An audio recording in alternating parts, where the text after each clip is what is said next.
I knew something was off when Wade scheduled a realignment check-in at 7:30 a.m. the Monday after I'd just landed the Meriton renewal.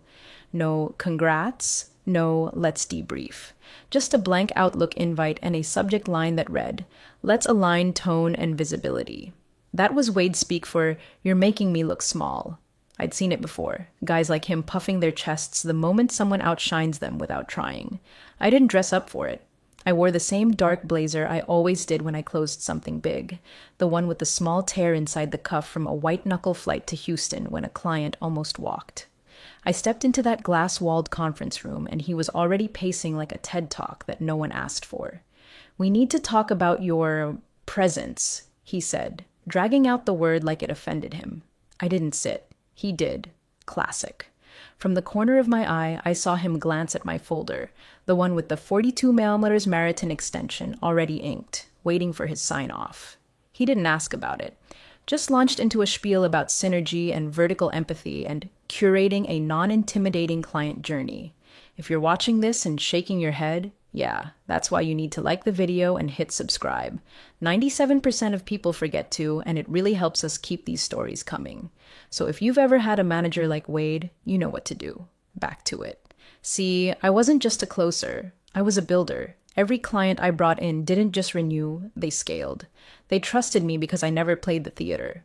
I made sure their contracts worked, that their procurement leads didn't have to pull teeth to get approvals. I knew their kids' names, yes, but I also knew what clauses they worried about at 3 a.m.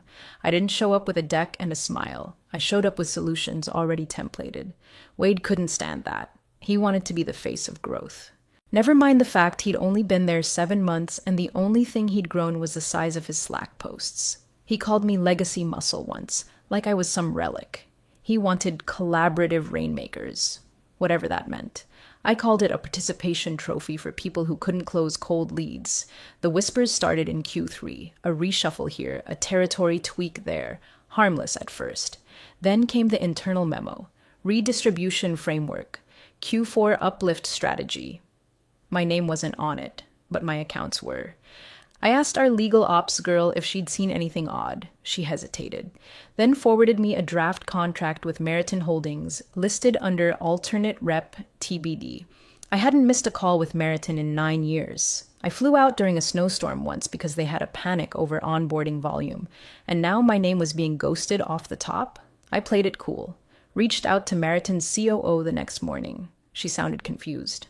"Wait, they're replacing you? Does Wade know we structured that contract with you as key signatory?" He didn't. Or maybe he did and just thought they'd roll over. Wade didn't understand what it meant to be irreplaceable until it was too late. He thought I was just a number, that my value stopped at $92 million. That's when I made the call. Not to fight, not to grovel, just to shift. To remind Meriton what Clause 12F allowed. To show them what I'd been quietly building behind the scenes for months. But that's not the moment this all broke open. That came the day he fired me. Right after I handed him the signed renewal, right before his phone exploded. And we'll get there. The first thing they do when they want you gone, but don't have the spine to say it, is start calling it a restructure. That's how it began. First week of December. Wade stood in front of the department in his Patagonia vest and his new growth era energy, waving around a foam core vision board like we were pitching organic yogurt. "We're evolving," he said, "into a more holistic, collaborative culture. Less individual heroics, more synergy, more shared wins." Translation? Less people who make him feel small. Fewer metrics he can't fake. He framed it like a company-wide refresh, but the edges weren't even subtle. Portfolios were realigned. Territories reevaluated. High-revenue accounts suddenly had junior reps shadowing calls, mine included. I'd earned every one of those clients with sweat, red eyes, and quiet Saturday check-ins nobody logged. They didn't come easy. They didn't stay easy. And now I had a kid named Ryan, 3 months out of undergrad, dialing into my Meriton onboarding without asking. "Just observing," he said. Wade said it'd be good exposure. Exposure to what? Watching someone not fumble the handoff? Still, I played nice for a week. Then I got the email. It was late. 9:42 p.m., I was reviewing year-end procurement timelines when my cursor paused over a thread I wasn't supposed to be CC'd on. The subject line read, Contract Migration Draft, Meriton, Alt Rep, Q1. I opened it, scanned fast. A familiar address block followed by a table of assigned reps. Under Client Liaison, not my name, not even someone I'd trained, just pending. My hands went cold. The Meriton contract was more than revenue. It was a flagship account, the one other clients referenced when they needed a reason to trust us, the one that nearly walked 3 years ago until I rebuilt their invoicing logic from scratch. Unpaid, undocumented. Wade had no idea how close we'd come to losing them that quarter. He wasn't around. He didn't know, but he wanted the win credit now. I called Meriton's COO the next morning. No preamble, just, have you been approached about rep migration for Q1? Dead silence. Then she laughed. Migration? Are they serious? The only reason we renewed at 5 years was because you'd still be our point. That confirmed it. Wade hadn't told them. He thought he could slide in a switch. Hope legal stayed quiet. Hope Meriton didn't notice until the ink was dry. Except they weren't like his little sass buddies from his LinkedIn circle. Meriton read everything. They had lawyers who made footnotes cry. I started pulling receipts. Every change Wade had made to my accounts in the last 6 weeks. Every odd call schedule shift. Every time a junior shadowed a meeting without logging notes. A pattern emerged. Systematic replacement. Quiet. Piecemeal. Like cutting an engine cable thread by thread and hoping it still runs long enough to blame the driver when it fails. What Wade didn't know was I'd already seen this movie. 2 companies ago, a VP tried the same thing. I didn't fight then. I just studied, learned what contracts allowed, what clauses could be shaped, what language to request for future continuity of service, what internal checkboxes needed to be ticked for representation transfer to trigger penalties. So this time, I had leverage. 6 months earlier, I'd set up Loric Advisory, not flashy, just a shell with proper licensing, 2 key strategic partnerships, and the quiet blessing of 3 enterprise clients who said the same thing in different words. If you ever leave Virion, call us first. Now, with that draft in my inbox and Wade grinning through his weekly all-hands about flattening the silos, I knew the countdown had started. They thought they were pushing me out. What they didn't see was the open door behind them. December 28th was the kind of gray Ohio afternoon where the parking lot salt stings through your boots and the office lights flicker like they're tired of pretending. I'd just wrapped my portfolio summary. Every number triple-checked, every contract reconciled, every Q4 target either met or quietly exceeded. $92.3 million total booked for the year, $42 million of it in pending renewal from Meriton Holdings, confirmed via call and follow-up DocuSign, all under my name. All timed to hit before year end, like always. At 3:06 p.m., I got the ping. Hey, quick sync, Wade had typed. No subject line, no calendar invite, just a Slack message like we were coordinating snack orders, not careers. I knew. You feel it in your ribs before it hits your head. The air shifts. You don't get called into a private meeting at 3 in the dead week between Christmas and New Year unless something's coming. And Wade? He was never subtle. He wanted the office empty. He wanted no witnesses. So I grabbed my coat, smoothed the collar, and picked up my leather portfolio, the same one I'd carried into every major renewal the last 8 years. My quiet armor. Inside it, Meriton's signed 5-year extension. Wet ink, no fanfare, just the kind of document that should have triggered champagne, or at least a nod. He was already sitting when I walked in, alone. No HR, no folder, just a single page face down on the table and that smug, lean-back posture I'd seen him try out in front of mirrors. He didn't ask how I was, didn't mention the report, didn't say a word about the Meriton extension. Instead, he exhaled like he was the one doing me a favor. Look, he began, like he was breaking bad news about a weather delay. This isn't about your numbers, obviously. He pushed the paper forward. This is about tone, culture, the energy you bring into rooms. It's not collaborative. Clients are nervous to loop in new people. We're trying to build something flatter. And frankly, your attitudes become toxic. Toxic. That word. from a man who spent the year feeding off my results while quietly plotting how to take them. Termination is effective immediately, he added. It has already been notified. We'll arrange for transition coverage by EOD. I didn't look at the paper. Didn't need to. The decision was done. The theater was for him. I buttoned my jacket. Paused just long enough to catch his eyes, that flicker of relief, that little dopamine hit of a man who thinks he won the chess game because the queen's walking off the board. I understand, I said, calm, crisp, no sarcasm, no fight, just fact. Then I turned to go. He didn't notice that I left the portfolio behind, tucked neatly at the edge of the table, unopened.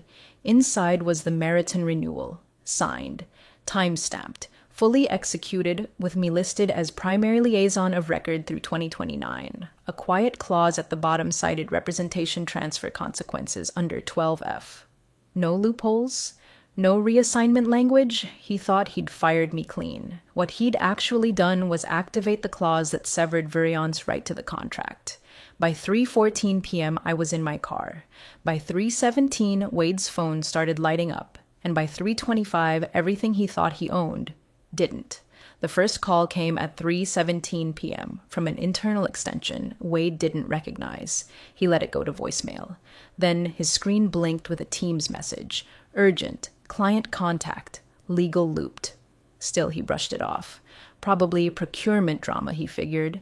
Maybe someone reacting to the holiday skeleton crew. He was riding high, legs kicked up, sipping his ego like it was aged bourbon. He had just handled a culture issue. That's what he'd call it in the recap email. That's what he'd spin to the board. No resistance, no noise. I'd walked out exactly how he hoped I would. Quiet. Then his Outlook started buzzing. 3:21. Subject. Clarification request. Representation change. Meriton Holdings. 3:23. Follow-up. Clause 12F, execution timing 3:24, urgent, representative transfer confirmation. By 3:25 p.m., his posture had changed, feet flat on the floor, eyes locked to the subject line. Meriton's legal team didn't do follow-ups unless something had already moved. He clicked. The body was short, efficient, lethal. Per Clause 12F of the existing service agreement, the triggering event occurred at 3:06 p.m. ESC. This constitutes a formal exercise of our right to terminate without penalty and reassign representation. Transition will be handled by Lorik Advisory, effective immediately. No greeting, no soft landing, just legal steel. But it was the next line that gutted him. Right below the signature block, the CEO herself had added one sentence. Please advise who at Virion will be handling the disengagement logistics. We are no longer under contract as of 3:06 p.m.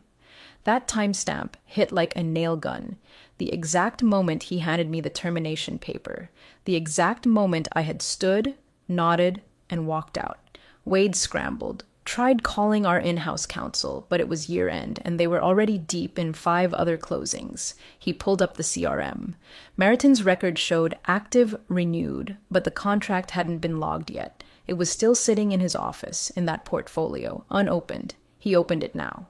There it was. Signature confirmed. Audit trail verified. Effective date, December 28th. Primary liaison, my name. Final clause. If the named liaison is involuntarily removed or terminated without client approval, client retains full discretion to cancel and redirect services with 0 penalty. Wade's hand twitched, because there, stamped in the lower right corner, was the Lorik Advisory logo, listed as designated successor vendor in the pre-approved redirection appendix. He didn't know what that was, because I had added it 6 months ago, with full legal sign-off and client pre-consent. Lorik wasn't just a shell. It was the arc I built while he played Emperor. He stood abruptly and stormed into the corridor, motioning to find anyone. Finance, ops, tech. But the hallway was mostly empty. Skeleton crew, holiday haze, no one to spin to, no one to hide behind. Just his reflection in the glass door, watching himself start to drown. Meriton had been our anchor account. The one that held credibility for every upsell, every expansion, every board deck buzzword Wade liked to toss around. Strategic flagship, growth cornerstone, ecosystem proof point. Now it was gone. 10 minutes after I was, and it wasn't coming back. The thing about leverage is, by the time they notice it, it's already working. Wade assumed Lorik Advisory was some boutique vendor Meriton pulled out of a Rolodex. He thought this was a client tantrum, a bluff, a test of boundaries. He didn't realize he'd just played directly into a clause I'd written and buried in a renewal 2 years earlier when Virion tried to cut Meriton's support staff. Back then, I fought to keep their dedicated team intact. The COO had pushed back. We both knew where it was heading, so I rewrote the agreement to give them an ejector seat. Quietly, legally. Signed off by legal as a continuity assurance clause. Clause 12F. In the event of involuntary separation of the primary liaison, client retains the option to terminate and redirect representation without penalty or transition delay, provided successor vendor has been pre-approved and listed in Appendix D. Appendix D, Lorik Advisory. Wade never read it. Not really. He skimmed the bullet points for margin caps and left the rest to legal, who saw no red flags. It looked like boilerplate. It sounded like standard failover language, except it wasn't. Because Lorik Advisory wasn't just pre-approved, it was pre-formed. I registered the LLC in May, brought in 2 contract analysts I trusted, set up the framework to scale without notice. Meriton's COO and I signed a quiet side letter, not in any system, not on any tracker, confirming their readiness to transfer if the clause ever fired. It wasn't about revenge. Not then. It was insurance. Because I knew how this story went. I'd watched too many rainmakers pushed aside once the numbers were banked. Too many egos trying to sand down the people who made them look unqualified. So I built a way out. Not loud, not dramatic, just methodical. Now that clause was live. The ink Wade ignored had flipped our biggest client. And not just flipped, redirected with no lag. Within 24 hours, our Lorik inbox pinged with onboarding confirmations. Procurement, billing, Q1 scope transfer. All smooth, all clean. The only mess was inside Virion. Wade was trying to triage from all sides. He brought in risk, compliance, PR, asked if there was any clawback mechanism. Tried claiming the renewal wasn't fully executed because it hadn't been uploaded to Central. Legal checked the audit trail, time-stamped, encrypted, verified. They found the signature logs. They found my name, locked as primary. They also found my original internal memo from 2 years ago, suggesting stronger continuity clauses for high-risk clients, in case Viren leadership ever made unexpected personnel adjustments. That memo was still in the system, untouched. Wade had walked into his own trap. But here's the part that really cracks me up. He still didn't see the bigger problem. Because clause 12F, that was just the first domino. Meriton wasn't my only client with that clause, not by a long shot. Over the years, I'd offered the same protective language, rep discretion clauses, continuity provisions, redirect triggers, to any client who expressed concern about turnover, and Virion let it happen, because as long as the clients renewed, no one read the fine print.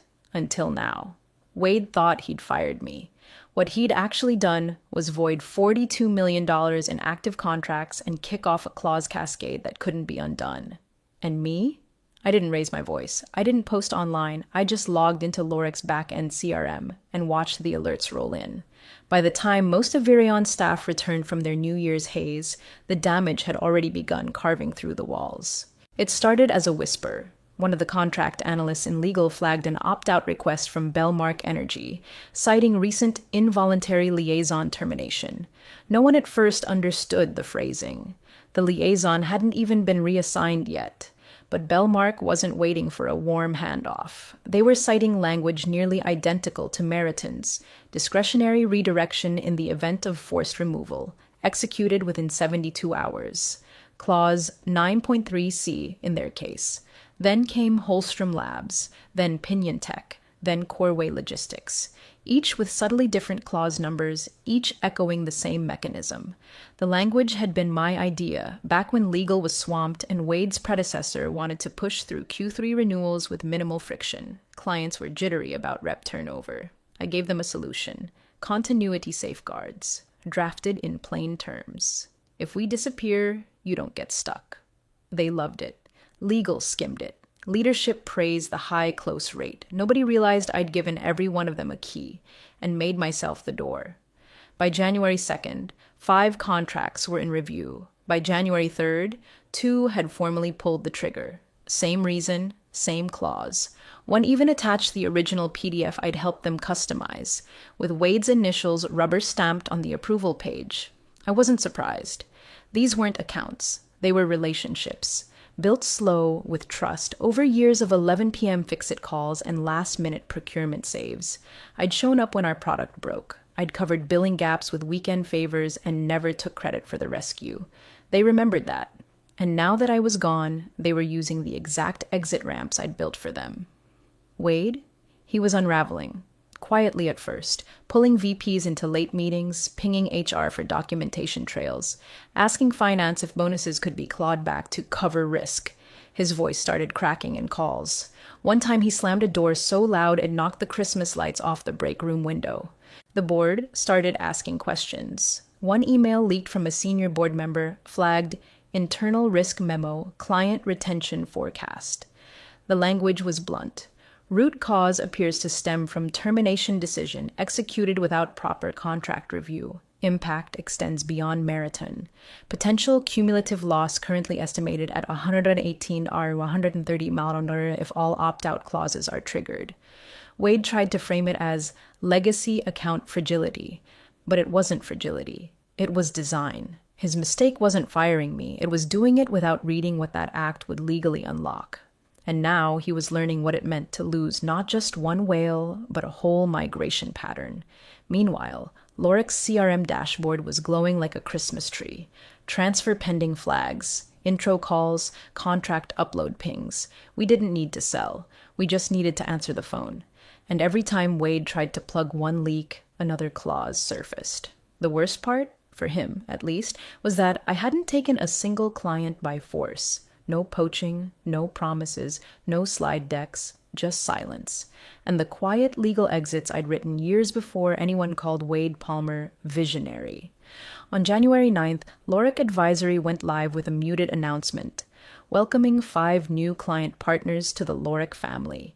No confetti, no press release splash, just a clean, single-page post on the website with 5 logos, 1 paragraph, and a line that read, Total contracts secured, $118 million, transition completed. No one said it out loud, but 4 of those logos had been Varen anchors less than 2 weeks earlier. The 5th was a hedge fund I'd been quietly courting for 6 months, a deal I never could have closed under Wade's risk-averse regime. The irony? He'd called them a distraction, said they weren't a good cultural fit. I suppose they fit fine now, just not under his roof. By noon, the story had broken inside Virion. Someone in sales ops forwarded the internal memo. It always starts as a whisper, then a Slack thread, then a PDF attachment you pretend not to open. The subject line read, Post-Meriton Retention Analysis, Internal Distribution Only. One sentence burned through the page like acid. Root cause, over-reliance on individual contributor, failure to secure key man clauses. I was the individual contributor. And the key man clause, they'd never locked it down, because I'd never let them. Every time legal tried to amend my agreements to include retention tethering, I found a way to delay it. Deferred, rephrased, pushed into further review, all while delivering top-line growth numbers no VP wanted to disrupt. I was too valuable to argue with, and too boring to be seen as dangerous. Wade didn't understand what made someone irreplaceable until the fallout hit his quarterly roadmap like a falling transmission. He kept asking how it was possible. Why weren't we tracking exit risks? Who missed the clause cascade? But it wasn't about tracking. It was about paying attention when you still had time. He didn't. By the end of that week, Wade's name disappeared from the org chart. No public announcement. No farewell email. Just gone. A new SVP of growth appeared Monday morning. External hire. No photo yet. No title ceremony. Just a placeholder name on a blank LinkedIn profile. Internally, HR framed it as a strategic leadership realignment. Classic. But everyone knew. The silence around it was too loud. Meanwhile, Loric's calendar was full. I was fielding back-to-back calls, not sales pitches, just onboarding handovers. Clients already knew the game. They didn't want to talk about what happened. They wanted to talk about what's next. And me? I didn't post a victory tweet, didn't call a lawyer, didn't send a single aggressive message. All I did was wait, while the walls they built around my exit folded into dust. Not because I kicked them down, because they were never built for weather. And the storm they invited was me. The hotel ballroom smelled like fresh carpet glue and expensive marketing lies. January 22nd, Miami. The South Atlantic Joint Advisory Summit. A place where buzzwords and iced espresso flowed in equal measure, and every badge was a silent pissing contest. 300 execs, VPs, directors, and founders all orbiting the same question.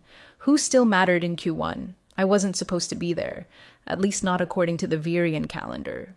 Last year, I'd been their featured panelist on strategic account retention in shifting markets. Wade had tried to cut me from the agenda last minute. Too legacy, he said. Too numbers heavy, not vibe forward. I let it go. He had no idea I already had Lorik registered. Let him have the microphone.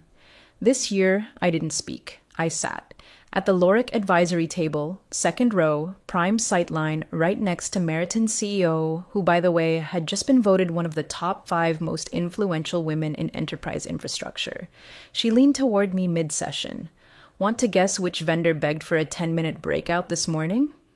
I didn't have to guess. I already knew Virion had sent 2 junior reps, barely 3 months out of onboarding, to sit where Wade used to smirk and call himself the closer. They were easy to spot. New blazers, nervous hands, over-highlighted brochures. And then came the moment. Panel 3. Enterprise Account Continuity, Protecting the Core. A dry title with teeth beneath it. The moderator opened with a client-vendor case study. Meriton's shift to advisory-based continuity over account-based sales. He didn't name Virion, but the context landed. I watched one of the junior reps, I think his name was Colin, freeze mid-sip when my name came up as a panel contributor. Not speaker, not presenter, contributor, behind the scenes, where real power moves. He turned to his partner and whispered something. I didn't need to hear it. His neck flushed. My glass was already halfway up. I met his eyes and gave the smallest nod. No smile, no smugness, just acknowledgement. You know who I am. You know why I'm here. They didn't look again. The rest of the summit was a blur of polite collisions. I shook hands with execs who used to CC Wade and BCC me. They didn't bring him up. They knew better. Lorik's logo was already on the next quarter's working group agenda. We weren't a temp vendor anymore. We were a player. Meriton's CEO raised a glass during lunch. No toast, just a gesture across the table. I returned it. That was enough. I didn't need to gloat. The silence around that table was doing it for me. I hadn't just returned. I descended, above them, around them, and now they had to look up just to find the chair I used to sit in. 3 weeks later, the story finally broke. Not because I wanted it to. I didn't plant it. Didn't leak anything. But you can't quietly pull $118 million in enterprise contracts from a public-facing vendor and expect nobody to notice. A trade journalist, Maya Renshaw, someone I'd spoken to once during a forgettable tech expo 4 years back, started connecting the dots. She called it the quiet exodus. The article was clean, professional, no hit job, just facts, a timeline of client movements, a list of former Virion accounts now listed under Lorik Advisory, and a quote from a former procurement lead that read, "Sometimes it's not about who closes the deal, it's about who stays when things fall apart." They reached out for comment, of course, both to me and to Meriton. I declined. Meriton's CEO offered just 7 words.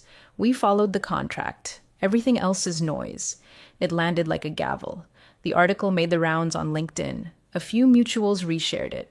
Wade's name didn't appear once. Neither did his replacement. Virion issued a boilerplate statement about strategic shifts and the evolving client landscape.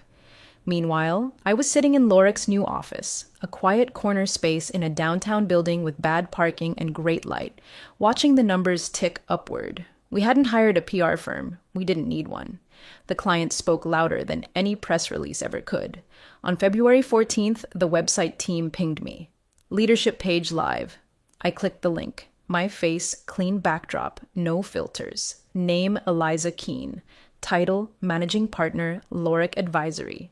Below it, just one sentence. Former Director of Enterprise Accounts, Varian Global, 92 million closed in final year. That was it. No awards, no fluff, no TED Talk jargon. Just the one line they'd tried to bury. The number Wade never mentioned in his all hands.